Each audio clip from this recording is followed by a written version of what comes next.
Welcome to Restore the Glory podcast. My name is Jake Kim. And I'm Bob Schutz. We're two former Catholic therapists exploring the journey of healing through the integration of faith and psychology. And whether you're new to the podcast or you've been with us for a while, we're delighted you're here. All right, Bob, let's dive in. So, Bob, last episode, we had a great chat with Father Matthew Rolling about Aquinas and healing, a philosophy, etc. And we ended with this reflection, and we both were moved by it and thought we'd take it a bit further. And it's basically this kind of link between desire, sin, the good, etc. So we're starting now here a series on desire. It'll be a two-part series, one today. And then next episode, we're bringing on, I'm really excited to bring on Dr. Shane Owens, who's an expert in St. Augustine and has a book on him and all of that. So just linking all these concepts together. But in anything that strikes you or comes up for you with regard to desire, last episode, and where we're headed? Yeah, I really like the framing that he did for Aquinas, that desire and fear are kind of the central orienting concepts. And it just brought me right back to the catechism and to the course we do together with the priest on holy desire. And so this whole topic of desire is one that's exciting to me. How about you? Yeah, the conversation, just the Aquinas quote alone has always fascinated me because of sin's obviously negative, but when you look at sin through the eyes of Aquinas, it's a whole different perspective. And basically it's this again, I think I said it last episode, but it's almost this affirmation in a way, not of sin, but of the heart and what's going on in the heart. And it basically, sin arises from the desire for the good. So desire for the good. And then when you don't trust that you can actually get something good, you go elsewhere. But the desire is for the good. And if I don't think I can obtain it, I change my means or I change my thing I'm after. And that's where sin comes in. Yeah, we talk all the time, and I think on previous podcasts about behind every disordered desire is a holy desire. And the disordered desire has as its root a good object, which is my happiness. Yes. I want to be happy. I want to be fulfilled. And so I think this is going to fulfill me. Do you want to go through that phrase? Because it's a phrase we talk about at Holy Desire. We didn't talk about it just a few moments ago before we turned on the mics, but I wonder if it's helpful, and then maybe we can go into the catechism quote. But you developed this phrase, and we use it a lot at Holy Desire, the event we do for priests, and it categorizes these dynamics in this nice kind of statement. So what about if I read it, and then you make a comment on it, I'll make a comment on it, and again, I think it's just nice and orienting. Does that feel okay? Sure. Yeah. Okay.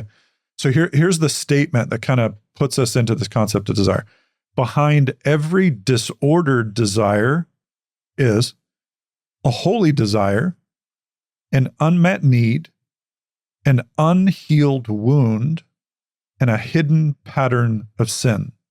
So for example, take anything that you bring to confession, take anything that you're struggling with, that I'm always feeling like, blowing up in anger, or a really common one a lot of people think about is lust.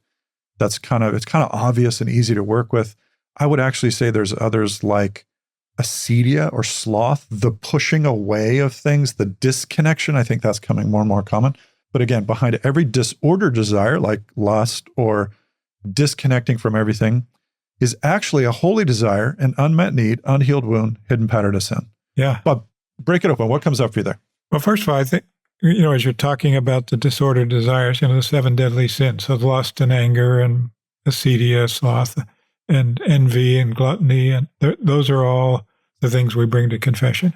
And so I think it's a game changer for me internally when I move from, okay, this is what I'm struggling with in terms of my temptations or my sin. And I ask myself, okay, what is the good desire that I'm looking for in this? The Catechism 27 talks about the desire for God is written into the human heart, because we're always searching for happiness. Like that's the constant search, is for happiness, for the good. And so can I move from my shame? And again, not to discount the shame over sin, over disordered desires, but can I move from that and not get stuck in my shame and go and say, okay, what is the good thing that I'm desiring here, even though my desire is disordered?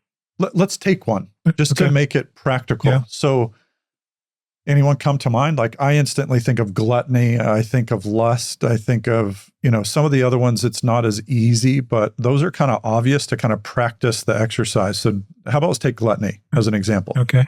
So if we run this through that statement, the disordered desire is to consume more than I actually need. Yeah.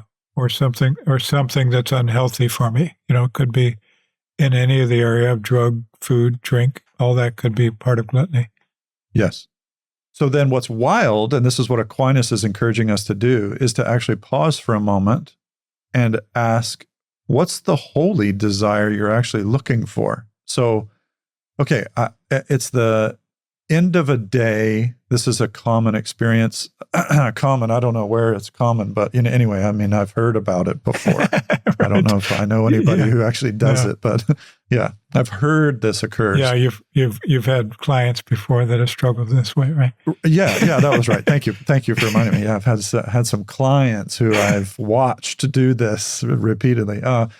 So end of the day, and all of a sudden, these clients, all right, let's be honest, it's me.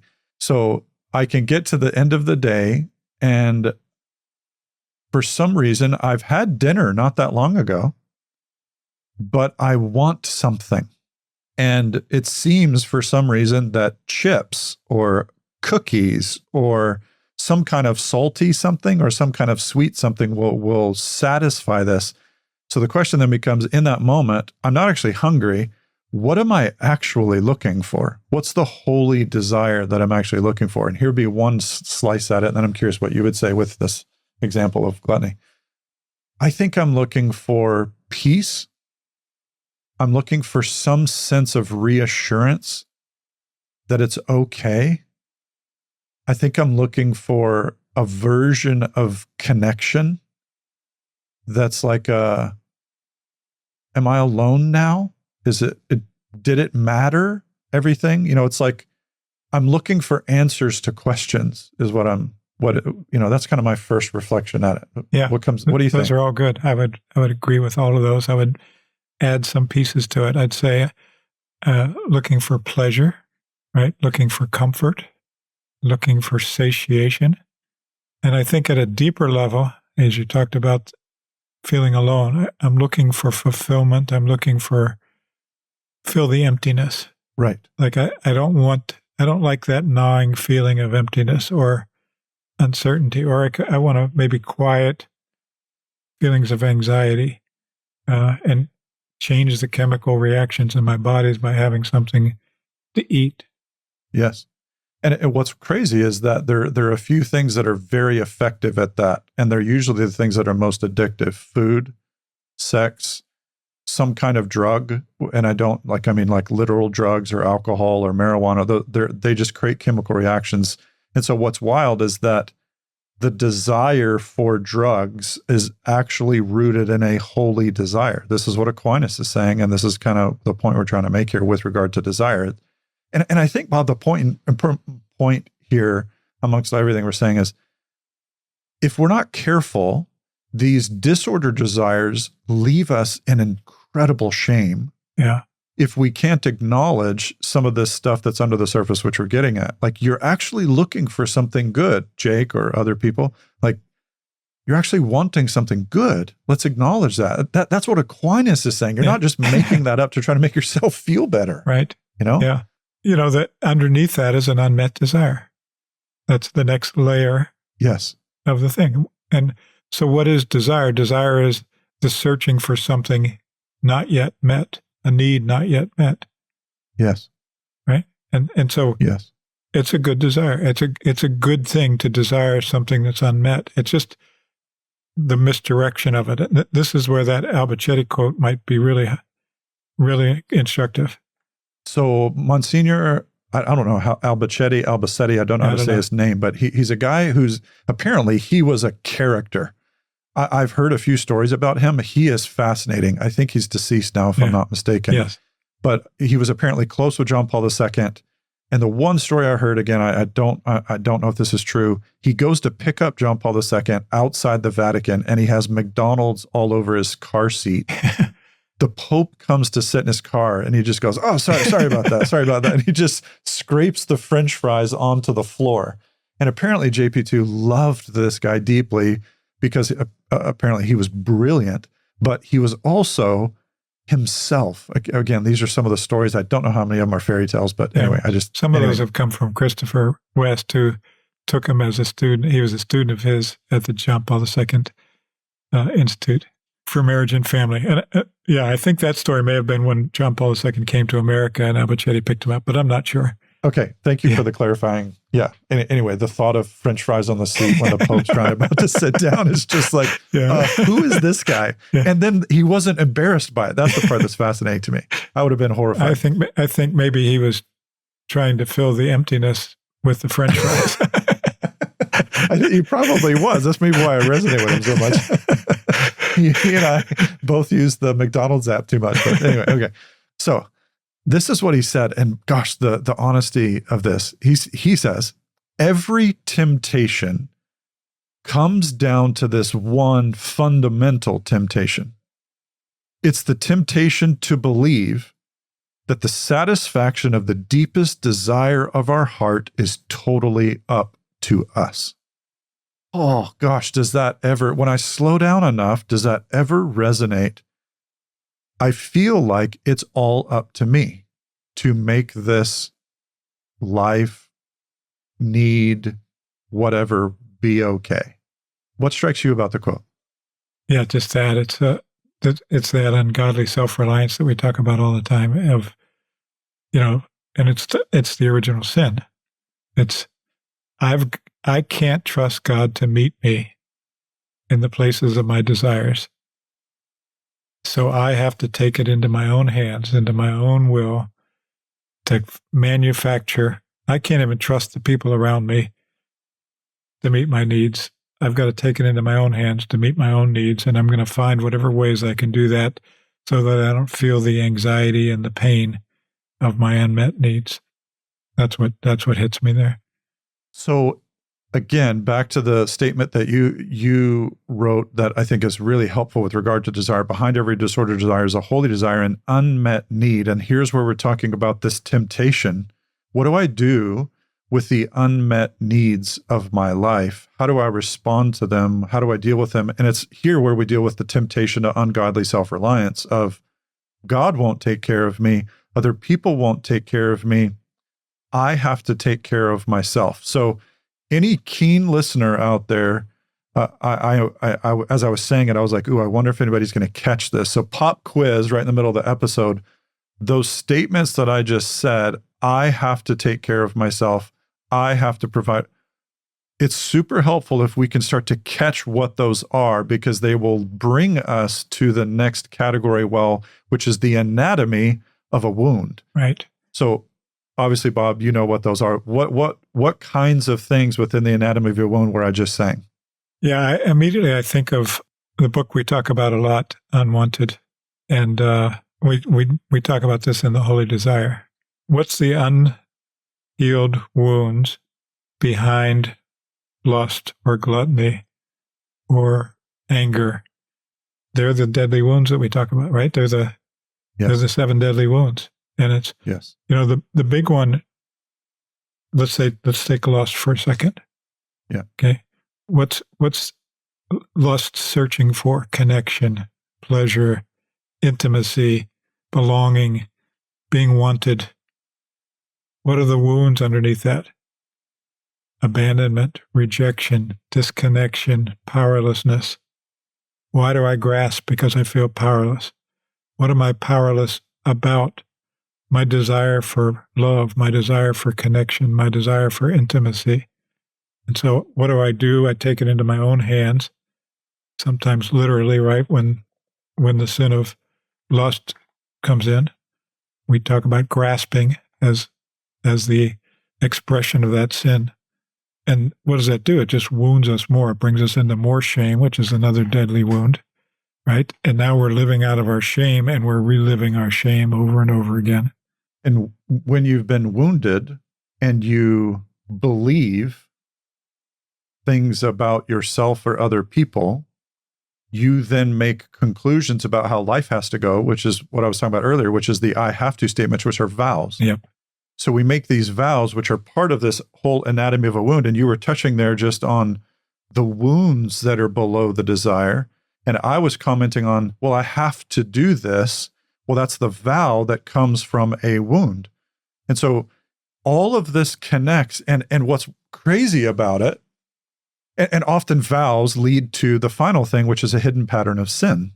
So you get into patterns of sin because you deeply believe so to back to Albacetti's quote, the temptation is that I have to satisfy my own desires. And then when I actually believe that, and then I say, well, I do have to, I'm the only one who can, I have to satisfy myself. That is the seedbed. That's kind of like the foundation of patterns of sin. I have to make myself happy. No one else will. And you can't get away from happiness. It's impossible. Right. Now you have patterns of sin. Right. I'm always searching, desiring happiness. Yeah, we can't get away from that. There's nothing wrong with that. Yeah, but it's what we do with it. Bingo. And it comes back. We did a series on fear versus trust. If we fear that God isn't going to come through, we don't trust him, we don't trust other people. That's, again, a wound, right? A fear wound. We're going to then say, okay, I got to do it myself because I can't live without the satisfaction of my needs. And there we go. There's another section in the Catechism, I can't remember, but where it says that God put in the heart of man a desire for him, for God. Yeah. So it's kind of like you can't shake this deep dynamic in your soul for the desire for God. You can't get away from it. And that's not your fault.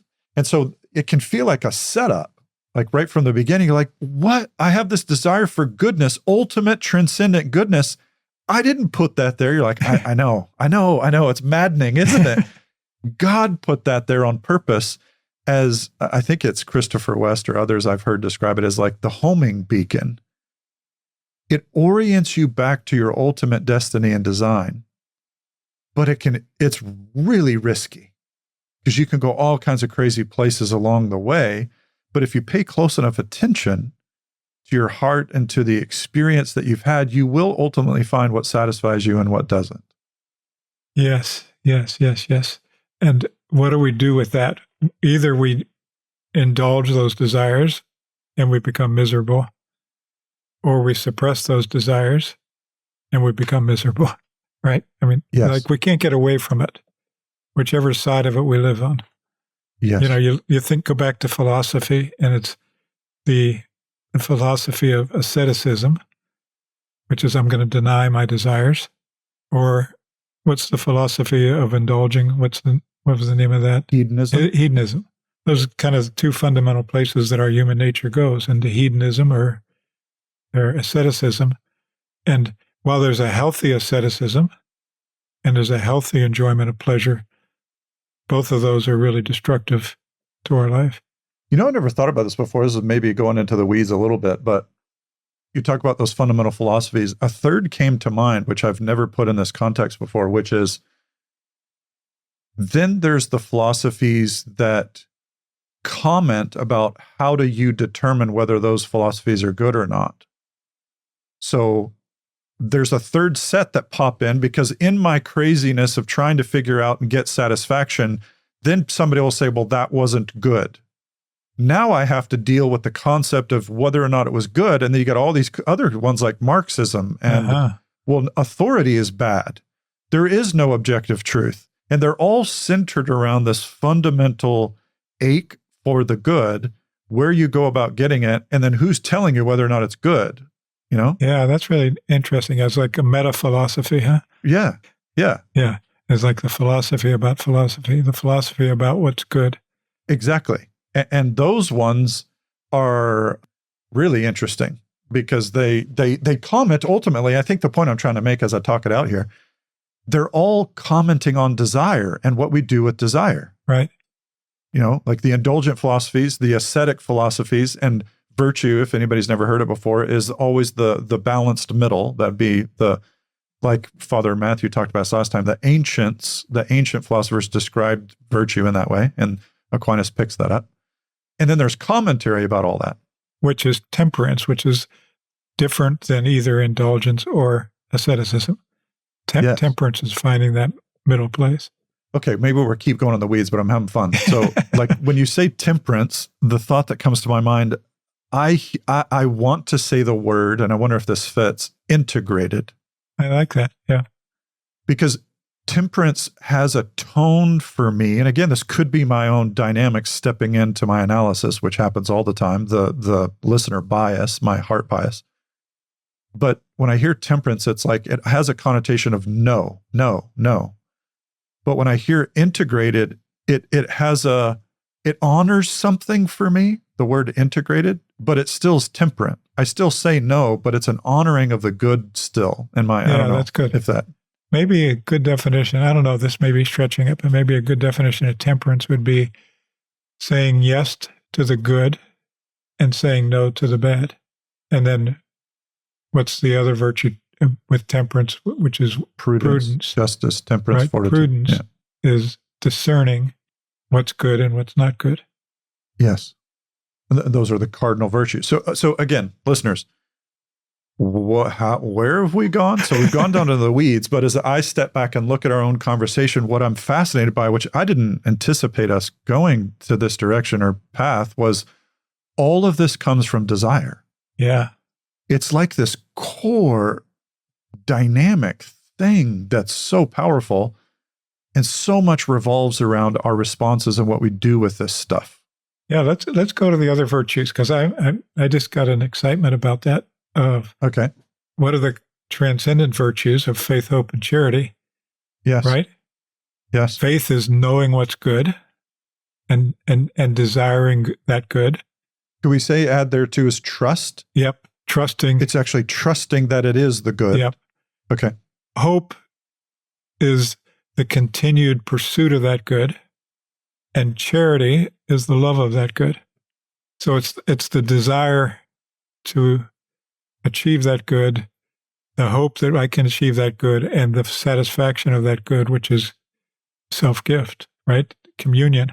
Yeah, I feel like we need to do a phone a friend and get Father Matthew back on the line and be like, did this make any sense, everything we just said? But here, I think here's what I'm appreciating about our conversation is desire is undeniable. It's one of those human experiences that you cannot get away from. It causes so much disruption, so much goodness, so much comes from this one thing, desire. And I mean, and I think if I'm reviewing what we're saying, what I'm struck by is our podcast centers around healing, which implies that there's woundedness. And if there's woundedness, what we're commenting here with this phrase that we've been breaking open is that desire is deeply interconnected with wounds. You could argue that that's why the wound hurts. Yes. It's the experience of the absent good or the presence of a bad. That's good. That's good. And so the desire's been assaulted. Yeah, and the belief that the desire is unattainable is also bingo. Part of the pain. Yeah. And we have the quote that we use in the Holy Desire workbook from St. Augustine, which is, the entire life of a good Christian is a holy desire. That's an amazing statement to me. Doesn't it seem scandalous? Yeah, it almost seems like he didn't say that, or that was pre-conversion, like that was in his rough days before he. But I think the thing about Augustine that's so accessible, which it really speaks to this, where we're going with this today, is he sure has the reputation. I can't say I know him well. I'm looking forward to Dr. Shane coming on to tell us more about him and break this open more. He sure seemed like a guy who wrestled with desire. He sure does. And comes to a space of peace with it. Yeah. And then says something like, the entire life of a good Christian. It's like this the depth that we were just talking about, it's echoed here. I hear what the point you're making more clearly. The entire life of a good Christian is a holy desire. I don't know, maybe I would add in that is the battle of desire. That's John Paul II and Paul talk about the battle of desire. Our hearts are a battlefield of desire. Yes. I hear Christopher West singing the Joan Jett song or something, Love is a Battlefield. Isn't that? Yeah. Anyway, sorry. Yeah. Anyway. But let's break that open a little bit. The entire life of a good Christian is a holy desire. And, one of the things that I share on that holy desire retreat is a place I got in my marriage where I was living out of a vow. I was living out of two vows. I was living out of my marriage vow, and I was living out of my inner vow that I will not divorce. And my marriage vow was leading me to love Margie and give my life for her. And my inner vow was protecting my heart against the wounds that I had experienced, which was causing me to pull back from the holy desire and into a self-protection mode. And I was living in fear rather than love. And in the middle of that, Margie, who was never one to mince words, said, I don't want your damn commitment, because I was reassuring her of my commitment. I don't want your damn commitment. I want your devotion. And I said, what's the difference? And the Lord said, your heart. Right? If you live the obligation of your vows without your heart's desire being engaged in them, then it becomes a false witness. And that was so painful to look at. And it was the thing that started to open up, looking at my wounds that were underneath there, that I had suppressed my desires because of my fears. Okay, go back for a second. I feel like this is just a really important thing to break open a bit more. You and Margie, you're in a marriage argument. Like, okay, it seems like the normal stuff, but this was a pivotal moment for you. And there's a distinction between just discipline, just doing the thing that you're supposed to do versus... Which was my holy obligation. Right. And what I want to do with these two dynamics is put desire in it, and let's tease out where desire was. So, and then you have this other one, this longing, the desire on her part is for your devotion. But so I get the just do the right thing. Devotion, I hear her saying, like you said, I want your heart. I want your affection. I want you to want me. I want you to, am I right? Like how have you interpreted that? Yep. No, that was exactly it. I want you to love me with your whole heart, not just with your intellect and your will. Do you think, well, this is a risky question, and maybe, do you think Margie was representing in that moment for you, and then I'm hearing it for me in my own way, the heart of God? Yep, absolutely. How so? Well, that's what God says to us, right? I don't want you to go through the motions of your faith. The entire life of a good Christian is a holy desire. I want you to live from your heart, to love me from your heart, to trust me with your heart, to hope from your heart, to give your life from your heart with desire. I want you to desire me. I want you to desire everything that I have for you. The desire, you don't often think about it, do you? The desire that God has for us. Right.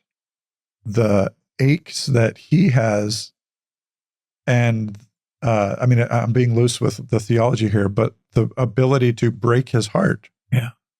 When we don't care or don't turn to him. Or just go through the motions. Yes, this people honors me with their lips, but their hearts are far. Yeah, they're far from me. Yeah. The sadness that, I think about myself, maybe other people as well. You're just going to mass, you just say the responses, you just say the creed, wah, wah, wah, wah, wah, Yeah. And then we walk away wondering why our lives aren't transformed. It's like, well, where was my heart there? Yeah. And then when that occurs, I can slow down and say, okay, I have a disordered dynamic going on in mass. All right, so what's the holy desire? Let's I can still use that formula that you're talking about and break it open. And I honestly, Bob, it's funny. So looking back at the entire life of a good Christian as a holy desire, I've never looked at it from the perspective of, is a holy desire for God. Christopher West has taught me this, maybe you as well. The mystics of the church, the spiritual doctors of the church, there's I would say some intellectual doctors where their emphasis was on intellect, and not saying they didn't have a spiritual life. It's not what I'm saying. But there's ones, John of the Crosses, Teresa of Avila's, Therese of Lisieux's, where they're almost desire based as opposed to intellect based. And again, maybe my theology is crappy, but anyway,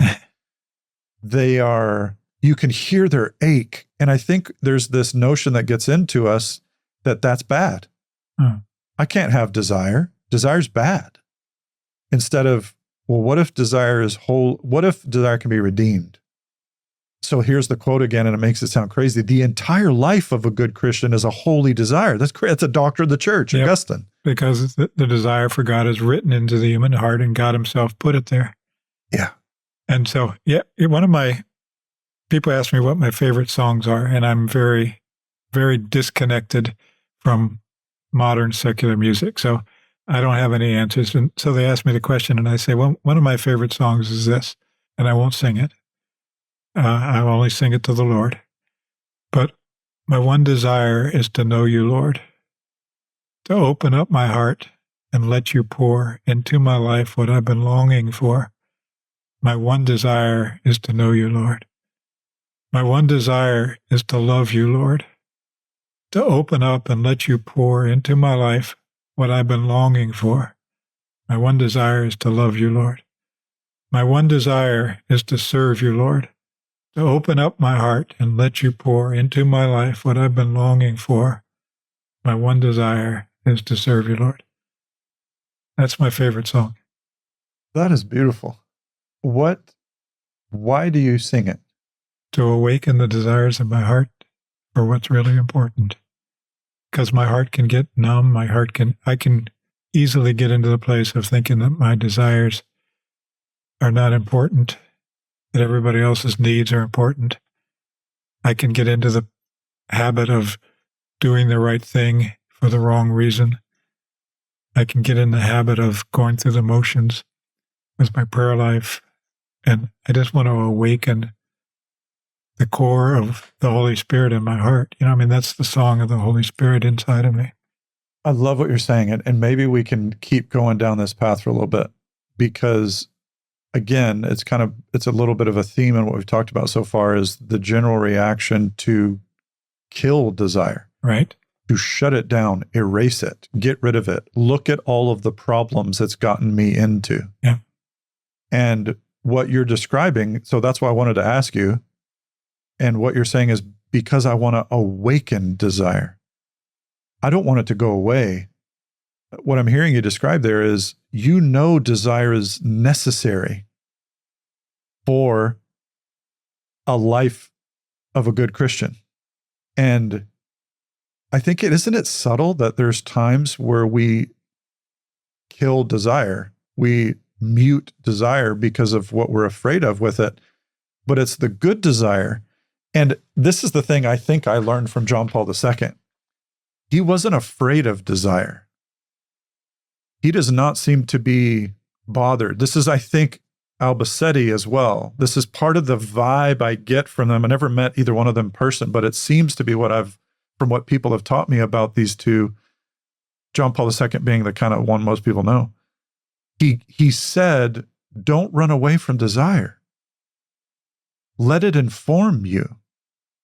And people ask you about your favorite song. And so there are these things that we often go to, not realizing they have this really powerful capacity to arouse desire within us. And I don't know if you ever did this as a dad, but I started doing this with my kids. My kids have all their life loved music. Music has been this thing in our home. It's funny, we play this game.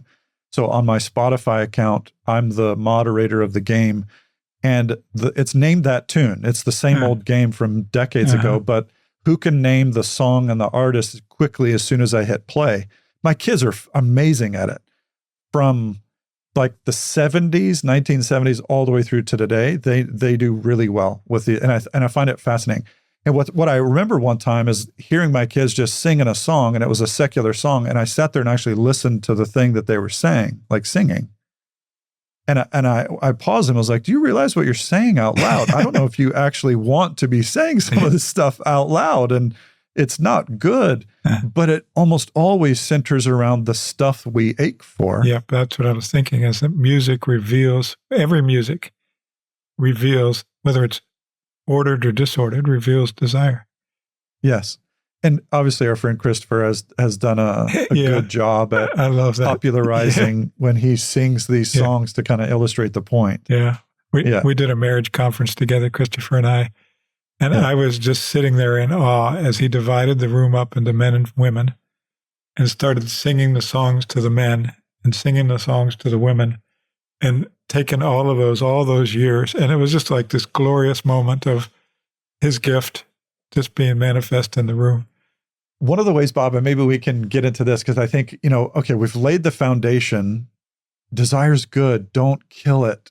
What are some ways that we can reactivate it? What are some things that actually reactivate desire? And let's watch our hearts as we approach them and see if we could risk getting into things, even if they're secular, for the journey of desire to be able to really awaken it again. So one of the things we do on the conference with the priests really early on, it's like day one. Yeah, it's right away. We have them do this exercise of, it's an echo, same category as what's your favorite song. We have them reflect on what is their favorite movie, which character do you want to be, and why? Yeah, which character do you want to be, and which character do you identify with the most? And it could be the same or a different one. Yes. Because they both reveal something. And then what does that say to you about your identity and mission? Which we're going to get into identity coming down the road here in a little bit. But yeah, all that's so loaded in a movie. Isn't it? Yeah. And then it makes sense to me why movies are so popular. Yeah. They access these desires. Yeah. And John Eldredge, who we had on a little bit ago in his book, Journey of Desire, he talks about, I think it's in there that he talks about how every good movie is a proclamation of the gospel. So there's something in that movie scene that touches our heart, that awakens desire, that's really awakening our desire for God. Okay, so let me just give an example of this. Yeah. I've seen Heather do many women's conferences, and I've done many men's conferences, men's retreats.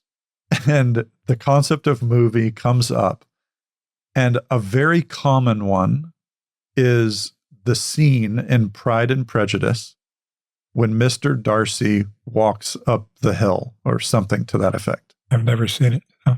Okay, this is somewhat of the point, but what's fascinating is to be in a room of women who've reflected on, these kinds of things or other things. Their hearts, the part of the retreat experience is to create an environment where you have permission to access your heart. We have permission to be honest about what's going on in your heart. And sometimes that takes time. And so when that's going on, and then somebody starts to talk about the scene, let alone show the scene, the sounds that come out of these rooms are fascinating, of the desire, the awe, the feminine, all of that stuff that comes out at this scene. It's glorious. It's wonderful. And it's all rooted in this desire. And the scene, visually, what it looks like is you have the vantage point of the woman, and you do, obviously it shows her face, but of this man finally coming to realize he can't do life without her. It's devotion, like what Margie was saying. That's devotion. And he's such a gentle figure, but he's a self-possessed character, and he walks with intention right for her. And the feminine heart just goes, yes, that is what I long for. And then I've seen Heather and others break it open and link it to the Lord. Have you shown that at the men's retreats? Now that's the point. It would not go over the same. Let's just say that. However, I've shown many other movie clips on men's retreats, and the noises that come out are different. You might have tears just the same, but it's because of the different movements of the heart of a man. And so I just think it's fascinating when you compare some of these, some of the classical ones have to usually do it with men centering around love. Men are not foreign to love. Uh-huh. It will center around battle with victory and the heartbreak of battle with defeat. Take the movie Gladiator.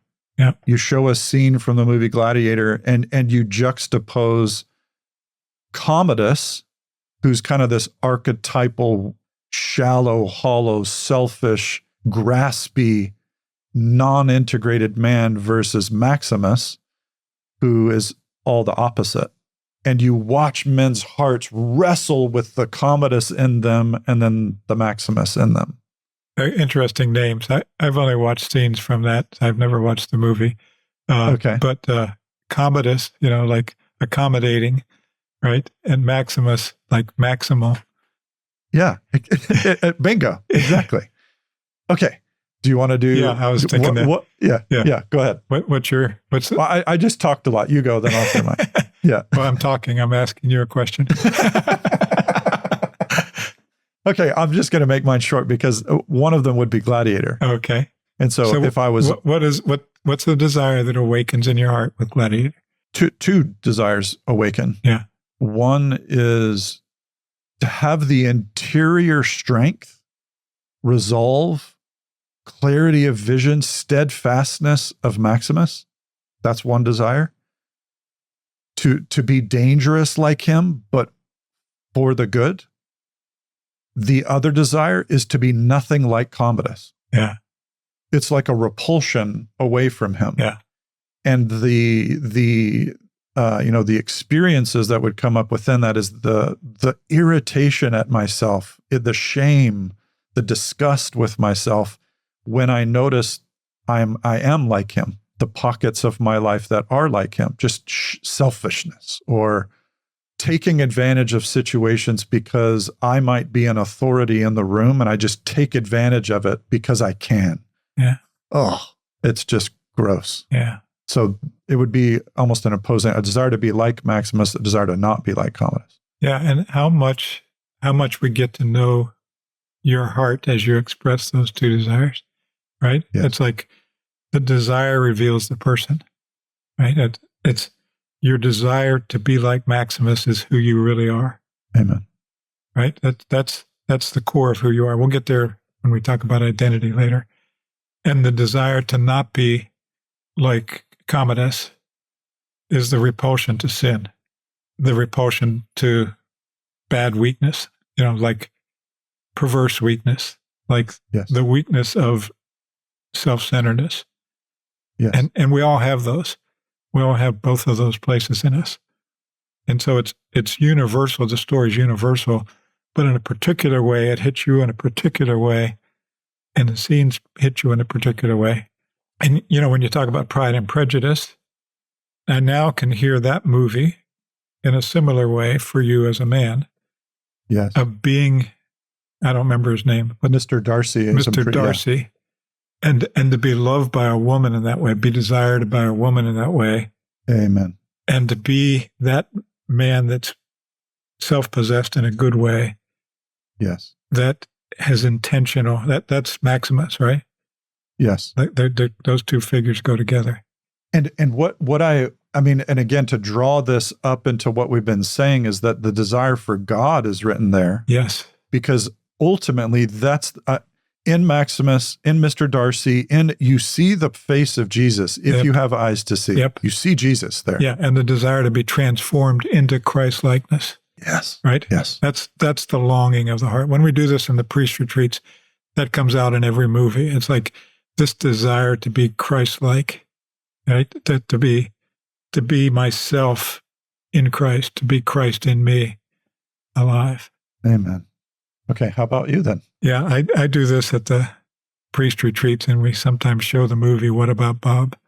And We do, and I love it because I get to sit next to you and just laugh with you. Yeah, It's really fun. I just laugh, and that's part of the desire, is to be lighthearted. So, kind of background story. My 50th birthday, which was 20 years ago, my wife and kids bought everybody What About Bob t-shirts. It's so good. And so sharing this movie is a little vulnerable, but it's revealing.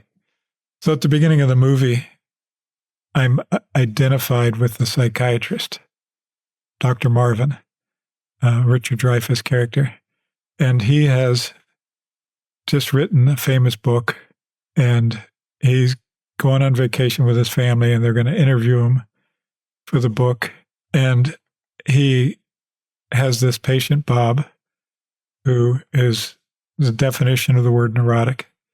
It's so true. And the book's baby steps, and he's telling Bob just to take baby steps. How am I going to cope with it when you're gone, Dr. Marvin? Just take baby steps.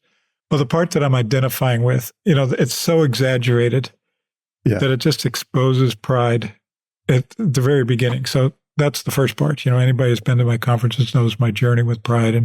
And so it's just exposing pride, but it's also exposing the need to get away from having to take care of everybody, which, again, one of my core wounds. And some of my unhealthy parts of being a therapist were out of that codependent, needing to take care of, not wanting people to suffer, all of that.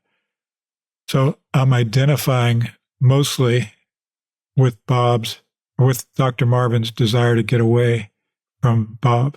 And so Bob shows up on vacation. And that's the scene. What is it? You do this better than I do. I want. Yeah, I need. Yeah, I need. So talk about desire, right? Talk about desire. Bob is fully in his desire, right? And, uncomfortably. And I'm so identified with Dr. Marvin in situations in my life where people just constantly coming with their need. And it's just like overwhelmed. And can I just get a rest? Can I just get a rest? Can I just get away? And so in that first part of the movie, I'm just so identified with Dr. Marvin, and Bob is like the repulsion to me. Then as the movie develops, I hope this doesn't ruin it for anybody. Yeah, spoiler alert if you haven't watched it. As the movie develops, Dr. Marvin becomes a real asshole. Excuse my language. That's an appropriate word. Yeah, just a conceited, self-centered jerk. And again, I don't think that was ever me, but it exposes the parts of me as a therapist that's self-centered, that's in pride. Like thinking about me rather than like going back to the situation with Margie. It was a self-centered statement. I'm committed to you. I was trying to prove something to myself and to her rather than loving her. And so that part of Dr. Marvin's missing the heart of his wife and his kids in that part of the movie. And he's so wrapped up in the self-glorification of his book and the interview and everything else. And again, I don't identify strongly with that, but there was pieces of that are just so laughable that you have to laugh at yourself in all self-centered ways. And then to see how Bob was so loved by the wife and the kids because he's there giving attention to him, even though he's ruining Dr. Marvin's vacation. And so as the movie progresses, it gets me in touch with getting out of the doctor role and into the Bob role, right? That's so good. To be in the heart of a playful child, because Bob knows how to play. Bob knows how to laugh. Bob knows how to engage. Bob knows how to relate. Bob knows how to see the other. And it's just like, that's the longing of my heart, is just to be Bob, to be free Bob, to be childlike Bob. And, part of my woundedness was growing out of that childlikeness as a young teenager. It's like taking all that responsibility on and losing the playful child, the lighthearted child. And so that's what that movie. So that's a great desire that continues to be a great desire that I'm slowly growing in. But it's there are parts of me when people call me Dr. Schutz or Dr. Bob that kind of like, Dr. Bob's more affectionate. Dr. Schutz, it's just kind of like, ah. But my grandparents and my aunts and uncles and my friends, my teammates would call me Bobby, which once I got to be teenager, I was like, oh, I don't want that anymore. That feels, but there's a part of Bob that's childlike in that way. So is that more information than you wanted? Actually, what I was about to say, Bob, was I'm really grateful for what you just shared. It's such it's an honor to be able to hear your heart in it.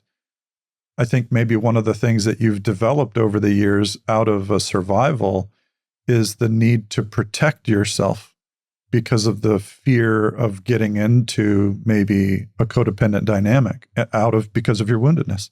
And so then that makes the freedom, like you're describing with Bob on the movie, he is hyper transparent. Yeah. Right. Everywhere he goes, he's like, I have issues. Like that's all he does and talks about. And so I wonder too, you were in an integrated way, where on the movie, Bob does it in a disintegrated way, but in an integrated way, you were vulnerably sharing, and it was beautiful. It was, you were being Bob, which I love that. Yeah. Thank you. Yeah. Yeah. Which explains why we tease all so much about cornhole. It's because when we play, we become Bob and Jake. We're not in any kind of professional setting. We just play. And I just need to acknowledge to everybody, the last time we were at the Bishop's Retreat, Jake slaughtered me. I was up 3-1 in cornhole games, playing great. And I don't think I won more than one game for the rest of the weekend. And you won probably 15. So congratulations. You're being humble, and I'll meet you there.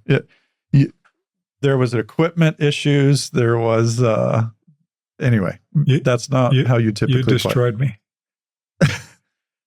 Okay, I won that series. We'll see how it goes when I see you again for Holy Desire. Yeah. So, listeners, I think so Bob, I'm going to ask you the same question. How do we want to land the plane? How do we want to leave the listeners? And I think I want to almost, if I can, I don't necessarily have the authority, but it's like as a brother to say, don't be afraid of desire. There's permission to draw near to desire, to work with it. It's when you get deep enough, you'll discover such goodness. It can be really messy and scary. I know that personally. I get it. And it's worth it, though, to take that journey. Yeah. Along those lines, I would encourage everybody to do one or both of those two exercises as we talked about here. Like take the movies or books that you love. And I'm rereading Hardy Boys now in this season of my life, which is the books I read as a kid as a way of reconnecting with Bob. But take a movie or book or story that you love that just moves your heart and do that exercise. And it's really a rich exercise. It tells you a lot about your desires. And then if you have the courage, do the other exercise, which is look at a disordered desire in your life. And then don't stop at the disordered desire. Ask what's the holy desire underneath it. What are your unmet needs? What are your unhealed wounds? And what are the hidden patterns of sin? And ask God to meet you there and to speak to those desires and to awaken the holy desires and celebrate the holy desires, like really accentuate them. As John Paul II would say, it's not that we desire too much, it's we desire too little. Amen. Thanks so much, listeners. We'll talk to you again soon. Thank you so much for listening to today's episode. If you want to go deeper into the journey of healing and restoration, consider partnering with us on Patreon, where you'll gain access to exclusive content just for patrons. Simply go to patreon.com/restoretheglory.